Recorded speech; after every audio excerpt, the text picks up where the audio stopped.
Ils sont déterminés à se faire entendre. Même si cette usine d'enrobage se veut temporaire, ils n'en veulent pas. Il faut justement qu'on combatte cette situation parce que notre village est vachement près. Pour s'y opposer, une pétition a été lancée. Plus de 1300 signatures ont été recueillies en quelques jours. Dans leur ligne de mire, une centrale d'enrobage implantée à proximité d'habitations et d'une ferme apicole.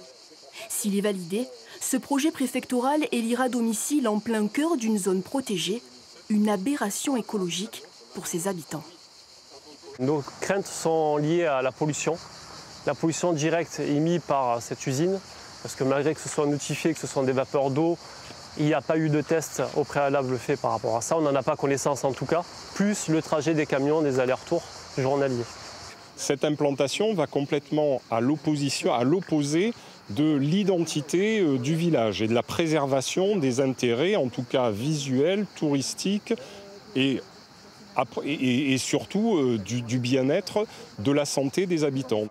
Des analyses ont déjà été réalisées sur d'autres sites pour évaluer les nuisances générées par la future usine.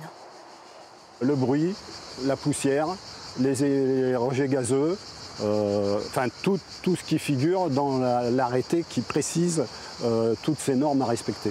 On doit analyser ces données pour savoir si elles sont acceptables, pas acceptables. De son côté, le maire de la commune ne se dit pas opposé au projet. Il faut bien faire les travaux de l'autoroute A7. Ce terrain n'est pas communal, il appartient à l'État. Il est mis à disposition des autoroutes du sud de la France. Par ailleurs, la société de travaux publics garantit de contrôler les filtres de poussière, des cheminées et du recyclage d'eau. Une concertation publique doit débuter le 9 septembre.